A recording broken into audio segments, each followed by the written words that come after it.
Wheels, RB26, Scouts, Michael, Moods, Workshop, Radio, Meet O, Nomda.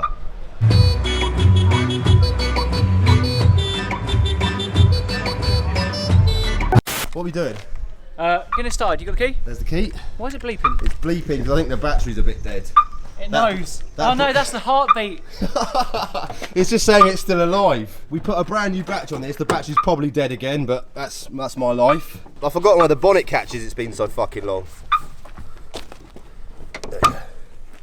Hello B18.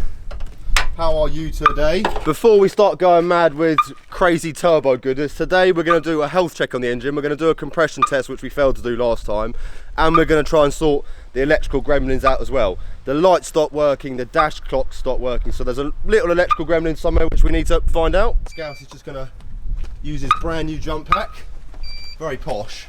It's quite light as well, isn't it? Yeah, it's not too heavy. Yeah. Woo! She's alive, baby.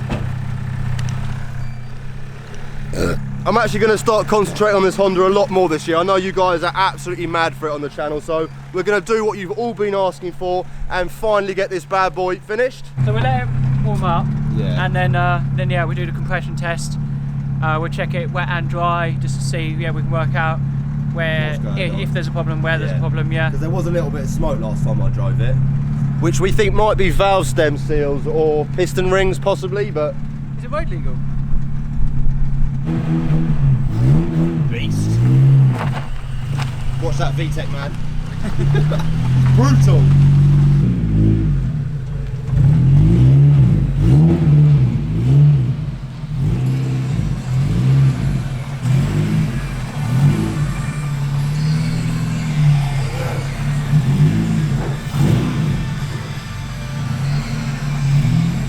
First things first, we're just going to go through all the fuse boxes and check all the fuses. We've got one fuse box here.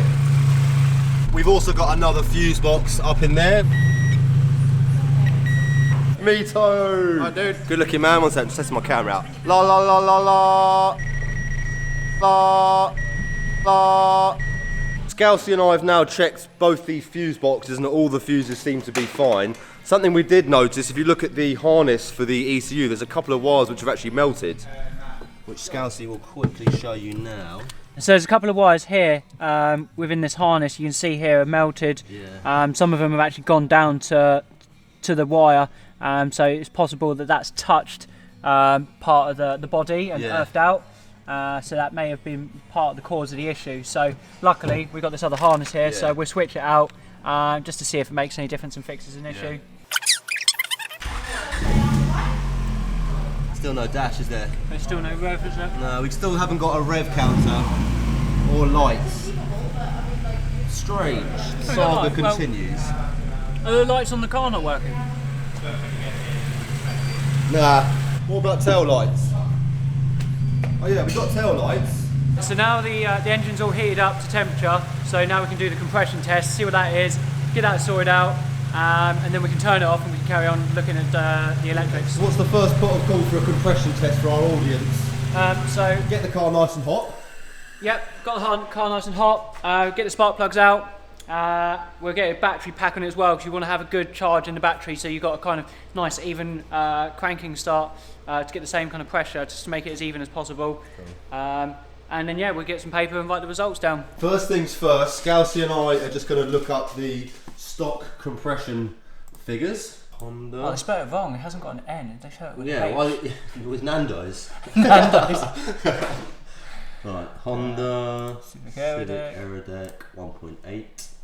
B18 C4. B18 C4, that's the one. There you go. Compression pressure. So between 9.3 and 15.2, which is a big variance. That's a massive variance. But this would be perfect, bang on, and this is basically your minimum. Yeah. So we'll convert that over to PSI because that's what my gauge reads in, and then we'll see what we're going with. First things first, we're going to be removing said spark plugs. Get rid of the HT leads.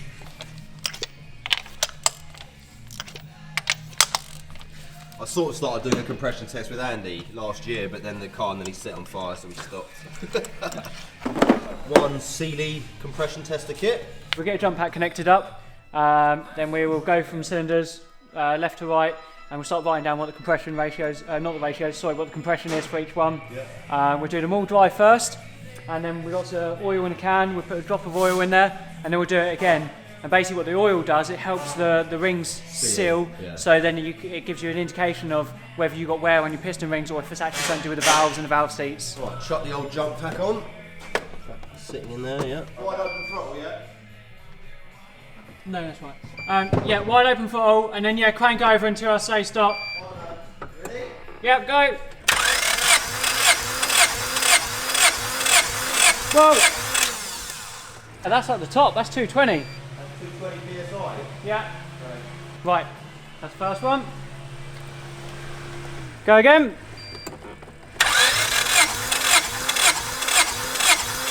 Whoa! 220 again. That's good. Good. Go again.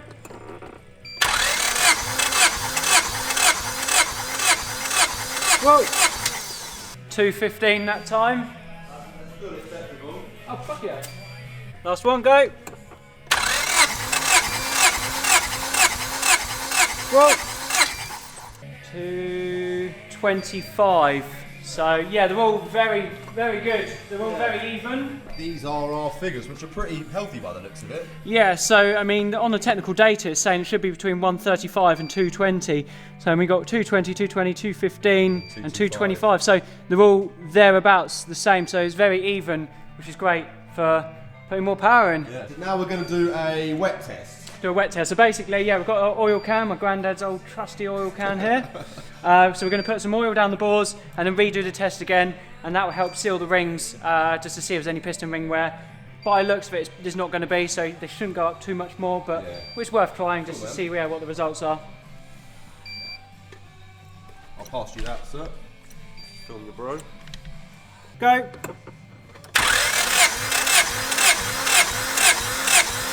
Whoa. Go again. Whoa. Go.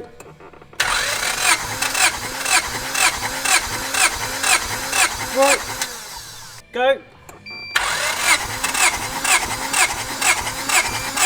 Whoa.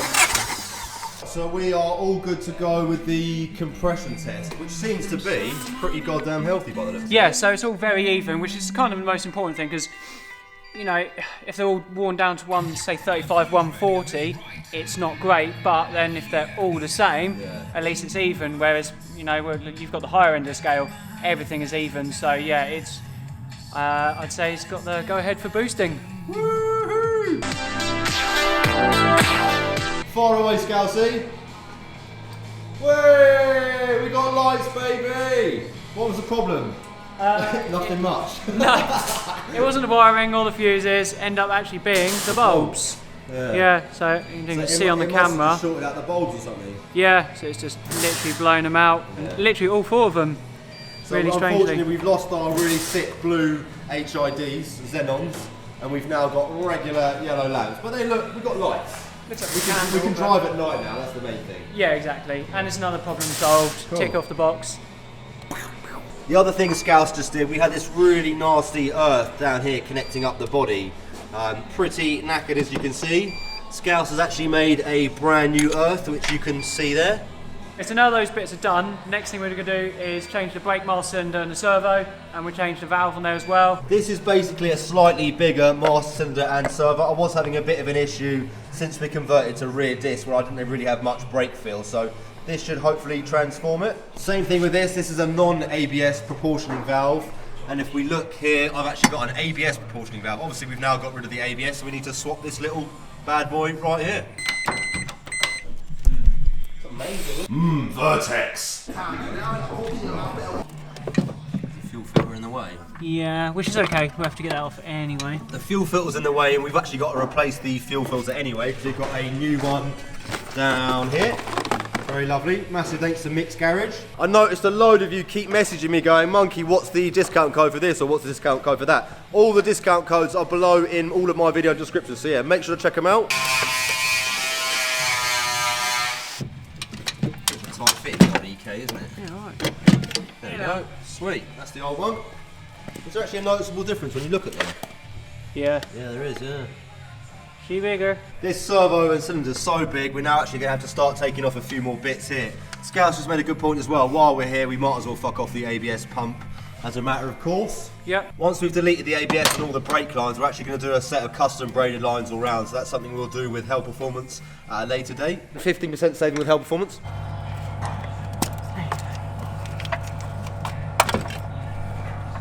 There we go, sweet. One ABS pump removed. Probably weighs quite a bit there, doesn't it? It's got to be a good half a kilo. Yeah, easily. Yeah, maybe a little more. We're in. Oh, I've just remembered we're going to need to actually get a new fuel pump when we boost it, and some new injectors as well. So if you guys have got any recommendations in the comment section, if you could let us know what fuel pump people seem to use with boosted EKs and what injectors we should be using, feel free to put a comment below and let us know. So the fuel filter is now in place. Scouse and I actually discovered someone's very kindly donated these rad pipes at some point, and we've currently got the OEM stock one. So in a second, Scouse is going to remove the old pipework and replace it with this lovely blue silicone. In the meantime, I'm actually going to pop round to Muzzy's. He's got the old D series 1.5 engine, which had a nice set of red Magna Core leads on it. So fingers crossed I can pinch the old leads and replace them with our stock OEM ones. Muzz is actually the first official European sponsor for Vertex, so pretty goddamn special. As you can see, he's got a whole load of lovely wheels just come in. Yep. And gear knobs. Yep, and gear knobs. These are Funky Queens. Yep. Oh, look at these guys, Funky Queen. These are discontinued. Yeah, discontinued, only a Super limited rare. amount, and we're the only ones stocking them, like the Vertex seats. Very nice presentation. That is lovely. And it says Vertex on the metal as well. Yeah, that is really nice. Yeah. Right, stop it, you. I forgot to mention as well, guys, a few of you did message me asking me if you could buy the 1.5, the old D series VTEC. Moose is actually going to be selling this for 300 quid. 300 quid? Yep. There you go. If you guys want a whole engine minus HT leads, give him a shout. While Scousy's just doing the bottom rad hose, I'm going to fuck these old nasty leads off. We've actually just noticed that some little rat or some little mouse has been eating these leads, which isn't really ideal, because obviously you don't really want to get a shock when you touch your HT leads, but yeah, it's definitely a few bite marks there, isn't there? Little bastards. Yeah. And there. Yeah, there you go. Either a mouse or Muzzy's been eating them, I can't really work it out. We'll give them a try anyway, fingers crossed they're not going to start electrocuting us. The new Magna Core red leads are now in place. We're just going to start the car up in a little minute and just make sure we're not getting electrocuted. Next job is topping up the radiator with some coolant and bleeding it all off.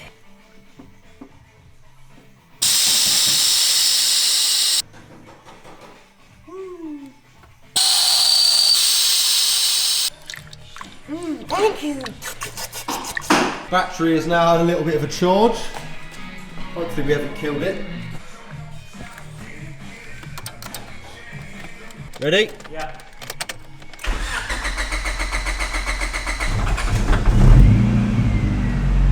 That would have been the fuel, wouldn't it? Yeah.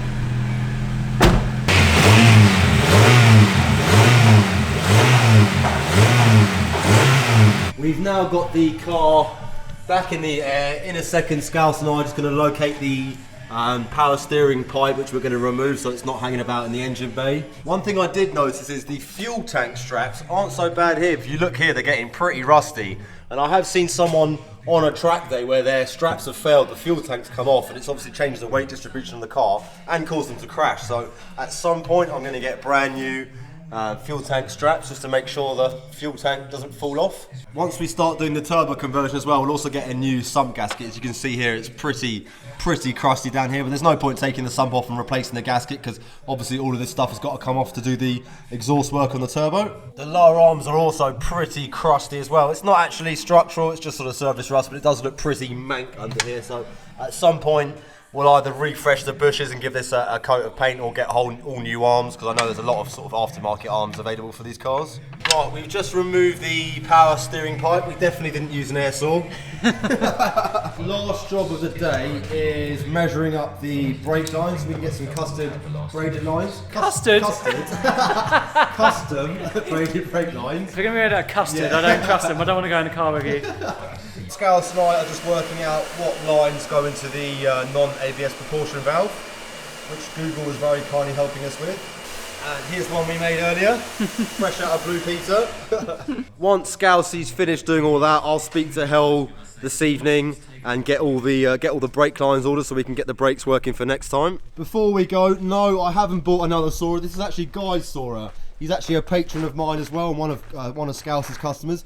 He's in for a full manual swap. If we look in there, well, you can't see, but it is an automatic. I'll see if I can pop by in the next couple of days and keep an eye on the conversion and update you guys accordingly. Nom nom Scales. Nom nom, mate. Nom nom Michael. Nom nom Monkey. Nom nom Eddie. Nom nom.